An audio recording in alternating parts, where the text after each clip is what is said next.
মাস কয়েকের বিরতির পর রাজ্যে ফের হদিশ মিলল স্নায়ুর বিরল রোগের। এবার জিবি সিন্ড্রোমে আক্রান্ত শিবপুরের 11 বছরের এই বালক। পার্ক সার্কাসের ইনস্টিটিউট অফ চাইল্ড হেলথে 2 সপ্তাহের ওপর ভেন্টিলেশনে রয়েছে সে। পরিবার সূত্রে খবর, দুর্গাপুজোর মাঝে ডায়রিয়ায় আক্রান্ত হয় সে, তারপর সেরে ওঠে। স্কুলের পরীক্ষাতেও বসেছিল, পরে আচমকা অসাড় হতে শুরু করে 2 পা। এরপরই ধরা পড়ে ক্লাস 7-এর এই ছাত্রের শরীরে হানা দিয়েছে জ্ঞানবেড়ে। একটা পা আস্তে আস্তে চলছিল না, তারপর আমরা ডাক্তারের কাছে নিয়ে গেছি, ডাক্তার বলল কিছু নয়।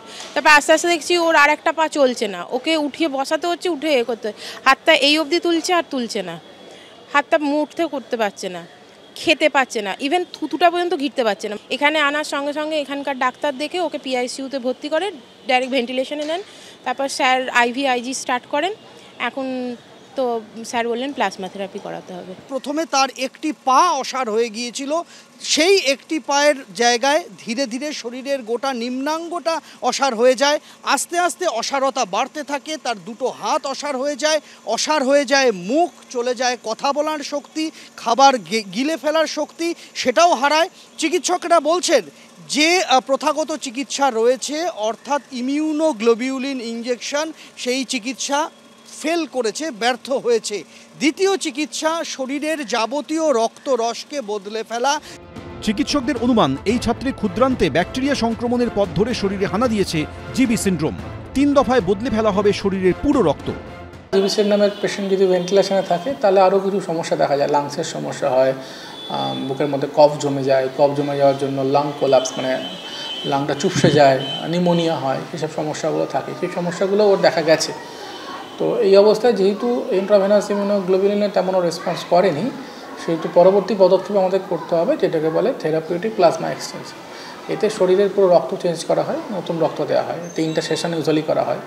তো অধিকাংশ ক্ষেত্রে দেখা যায় যে যাদের ক্ষেত্রে ইন্ট্রাভেনাস ইমিউনোগ্লোবিউলিনের অ্যাডিকুয়েট রেসপন্স হয়নি, তাদের যদি আমরা থেরাপিউটিক প্লাজমা এক্সচেঞ্জ করি তাহলে রেসপন্স অনেক বেটার হয়। চলতি বছরের জানুয়ারি মাসে মহারাষ্ট্রের পুনে এবং নাগপুরে শতাধিক শিশু আক্রান্ত হয়েছিল জিবি সিন্ড্রোমে। বেশ কয়েকজনের মৃত্যুও হয়। এই সময় আমাদের রাজ্যেও একাধিক জিবি সিন্ড্রোম আক্রান্ত শিশু এবং প্রাপ্তবয়স্ক রোগীর হদিশ মেলে, যার মধ্যে 3 জনের মৃত্যুর খবর সামনে এসেছিল। বছর ঘুরতে না ঘুরতেই ফের জ্ঞানবেড়ে সিন্ড্রোমের হদিশ মিলল একজনের শরীরে। সন্দীপ সরকার, এবিপি আনন্দ। মঙ্গলবার থেকে পশ্চিমবঙ্গে এসআইআর শুরু হয়ে গেছে, আর এ নিয়ে নির্বাচন কমিশনের প্রস্তুতিও সপ্তমে। বুধবার জাতীয় নির্বাচন কমিশনের সিনিয়র ডেপুটি কমিশনার সহ অন্যান্য আধিকারিকেরা ভিডিও কনফারেন্স করেন রাজ্যের মুখ্য নির্বাচনী আধিকারিক মনোজ আগরওয়ালের সঙ্গে। নির্বাচন কমিশন সূত্রে খবর, ভোটাররা সরাসরি বিএলওর সঙ্গে কথা বলার সুযোগও পাবেন।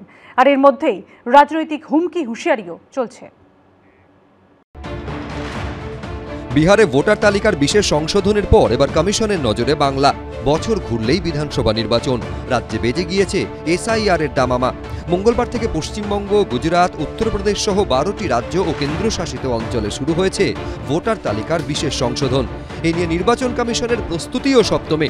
বুধবার ইসিআই এর সিনিয়র ডেপুটি কমিশনার সহ অন্যান্য আধিকারিকরা ভিডিও কনফারেন্স করেন রাজ্যের মুখ্য নির্বাচনী আধিকারিক মনোজ আগরওয়ালের সঙ্গে।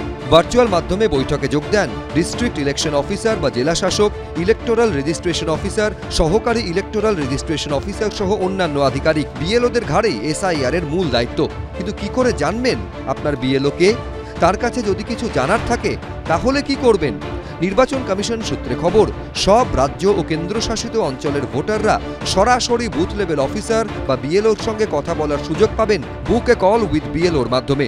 তার জন্য ডাউনলোড করতে হবে ECI net app. Connect with election অফিসিয়ালসে গিয়ে এপিক নম্বর টাইপ করলেই মিলবে বিএলও সংক্রান্ত তথ্য। পাশাপাশি হেল্পলাইন চালু করেছে ইসিআই। টোল ফ্রি নম্বরটি হল 1800111950। পরিষেবা মিলবে সকাল 8টা থেকে রাত 8টা পর্যন্ত। ভোট সংক্রান্ত যে কোনো রকম তথ্য, মতামত এবং অভিযোগ জানানো যাবে 1950 নম্বরে। অভিযোগ জানানো যাবে complaints@eci.gov.in মেল আইডিতে। সমস্ত রাজ্য ও কেন্দ্রশাসিত অঞ্চলের প্রশাসনকে নির্দেশ দেওয়া হয়েছে তারা যেন স্থানীয় ভাষায় উত্তর দেওয়ার জন্য স্টেট কন্ট্যাক্ট সেন্টার বা এসসিসি এবং ডিস্ট্রিক্ট কন্ট্যাক্ট সেন্টার বা ডিসিসি তৈরি করেন। যে কোনো অভিযোগ ও প্রশ্নের জবাব দিতে হবে 48 ঘন্টার মধ্যে। এরই মধ্যে হুমকি হুঁশিয়ারিও অব্যাহত। কোনো এসআইআর এনআরসি করে বাংলার একটা মানুষকে যদি এরা ভোটার তালিকা থেকে বাদ দেয়, আমরা 1 লক্ষ লোক নিয়ে নির্বাচন কমিশন ঘেরাও করব। কত ধানে কত চাল এদের বোঝাবো, এত সোজা নয়। এর আগে 10 লাখ লোক নিয়ে গেছিল, রাজঘাটে জুতো খুলে ছুটেছে। এবারে কলকাতায় জুতো রেখে খালি পায়ে যাবেন, যমুনার পাড়ে ছোটাবো। এদিকে বামেরা হুঁশিয়ারি দিচ্ছে, বৈধ একজন ভোটারও বাদ গেলে রাজ্য জুড়ে তীব্র আন্দোলন হবে। বুধবার রাজ্যের মুখ্য নির্বাচনী আধিকারিকের অফিসের বাইরে জমায়েত করে 10টি বামপন্থী দল। সোজা আঙুলে ঘি না উঠলে আঙুল দেখাতে হয়।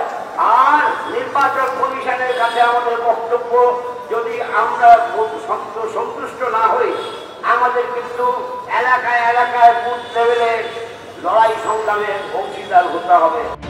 ভোটের আগে এসআইআর নিয়ে এত তাড়াহুড়ো কেন? কেন আরো সময় নিয়ে এটা করা হচ্ছে না? এইসব প্রশ্ন তুলে সুপ্রিম কোর্টে যাচ্ছে কংগ্রেস। এই এসআইআর প্রক্রিয়ায় যে বেস পয়েন্ট 2002 ধরা হয়েছে, যা যা নথির কথা বলা হয়েছে, ম্যাপিং যত জায়গায় করার কথা বলা হয়েছে, যে আমরা 16 দফা দাবি জানিয়েছিলাম, সেই দাবিগুলো কয়েকটা টাচ করে যাওয়া হয়েছে, একটা দুটো মানা হয়েছে, বাকি মানা হয়নি। সেই কারণেই আমাদের মহামান্য সুপ্রিম কোর্টে যাওয়ার সিদ্ধান্ত আমরা নিয়েছি, আদালতে যাওয়ার সিদ্ধান্ত নিয়েছি। এসআইআর নিয়ে যে রাজনৈতিক লড়াই চলছে তা যে দিনে দিনে আরো বাড়বে তা স্পষ্ট। এরই মধ্যে এসআইআর মামলায় সুপ্রিম কোর্ট শেষ অবধি কি রায় দেয় সেদিকেও নজর থাকবে দেশবাসীর। রুমা পাল, উজ্জ্বল মুখোপাধ্যায়, অনির্বাণ বিশ্বাসের রিপোর্ট, এবিপি আনন্দ, কলকাতা। নদিয়া থেকে মুর্শিদাবাদ, রাজ্যে এসআইআর শুরুর আবহে দিকে দিকে ধরা পড়ল বাংলাদেশি। মুর্শিদাবাদে 4 জন বাংলাদেশিকে গ্রেপ্তার করল পুলিশ। অন্যদিকে কাঁটাতার পেরোতে গিয়ে তেহট্ট সীমান্তে গ্রেপ্তার হলো 3 জন বাংলাদেশি অনুপ্রবেশকারী। অবৈধভাবে ভারতে ঢুকে পড়া এরকমই অন্তত 31 জন বাংলাদেশি অনুপ্রবেশকারীকে মঙ্গলবার গেদে সীমান্ত দিয়ে ফেরত পাঠানো হলো বাংলাদেশে। রাজ্য জুড়ে শুরু হয়ে গেছে এসআইআর। এই আবহে নদিয়া থেকে মুর্শিদাবাদ একাধিক জায়গায় পুলিশের জালে বাংলাদেশি অনুপ্রবেশকারী। পুলিশ সূত্রে দাবি, মঙ্গলবার গভীর রাতে মুর্শিদাবাদ স্টেশন সংলগ্ন এলাকায় ঘোরাফেরা করতে দেখা যায় 4 জনকে। সন্দেহ হতেই তাদের আটক করে পুলিশ। পরে জিজ্ঞাসাবাদে জানা যায়, ধৃতরা প্রত্যেকেই বাংলাদেশের অনুপ্রবেশকারী। পুলিশ সূত্রে খবর, ধৃতদের নাম মোহাম্মদ সামাদ, জেনারুল শেখ, সজিব ইকবাল ও নবাব শরীফ। 4 জনই বাংলাদেশের রাজশাহী ও চাপাই নবাবগঞ্জের বাসিন্দা। ধৃতদের কারুর কাছেই পাসপোর্ট বা কোনো প্রকার বৈধ নথি ছিল না। এইরকম প্রচুর বাংলাদেশি মুর্শিদাবাদ জেলা জুড়ে রয়েছে, যারা বিভিন্ন সময়ে এই জেলায় অনুপ্রবেশ করেছে বা এই রাজ্যে বা আমাদের দেশে অনুপ্রবেশ করেছে। আজকে যদি তার কাটার বেড়া থাকতো মুর্শিদাবাদ সীমান্তে, তাহলে আজকে বিএসএফ এর দিকে আঙুল তুলতে হলো না। কিন্তু রাজ্য সরকার তার কাটার বেড়া দিতে কেন্দ্র সরকারকে বাধা দিচ্ছে, জমি দিচ্ছে না, ইলেকট্রিক দিচ্ছে, তাই আজকে অবাধে অনুপ্রবেশ ঘটছে। বর্ডার সিকিউরিটি ফোর্স তার তত্ত্বাবধানে কিন্তু বাংলা সুরক্ষিত থাকবে। এই বাংলাদেশি আসছে কি করে? আমি মনে করি এটা বিজেপির পরিকল্পিত একটা রাজনৈতিক একটা চক্রান্ত। ধন্যবাদ জানাবো পুলিশ প্রশাসনকে। এদিকে মুর্শিদাবাদ থেকে প্রায় 79 কিলোমিটার দূরে নদিয়ার তেহট্টেও কাঁটাতার পেরিয়ে ভারতে ঢোকার সময় হাতে নাতে ধরা পড়ে 3 বাংলাদেশি। ধৃতরা প্রত্যেকেই বাংলাদেশের কুষ্টিয়ার বাসিন্দা। তাদের গ্রেফতার করে মুরুটিয়া থানার পুলিশ। অন্যদিকে অবৈধভাবে ভারতে ঢুকে পড়া এরকমই অন্তত 31 জন বাংলাদেশি অনুপ্রবেশকারীকে মঙ্গলবার গেদে সীমান্ত দিয়ে বাংলাদেশে ফেরত পাঠানো হয়। আর এই আবহেই ঘুরে ফিরে উঠে আসছে সোনালী বিবির প্রসঙ্গ। বীরভূমের পাইকরের বাসিন্দা সোনালী বিবি কাজের সূত্রে স্বামীর সঙ্গে 8 বছরের ছেলেকে নিয়ে দিল্লির রোহিণীর 26 নম্বর সেক্টরে থাকতেন। অভিযোগ, গত 17 জুন তাদের গ্রেফতার করে দিল্লি পুলিশ। তারপর 26 তারিখ অন্তঃসত্ত্বা সোনালী সহ 3 জনকে বাংলাদেশে পুশব্যাক করা হয়। কিন্তু পরে আদালত জানিয়ে দেয় সোনালী বিবি ভারতীয়, তাকে বাংলাদেশ থেকে দেশে ফিরিয়ে আনতে হবে। কিন্তু এখনো কেন্দ্রের তরফে তাকে ভারতে ফিরিয়ে আনা হয়নি। ভারতীয় নাগরিক হওয়া সত্ত্বেও এখন বাংলাদেশেই দিন কাটছে তাঁর। রাজীব চৌধুরী, প্রদ্যোৎ সরকার, এবিপি আনন্দ।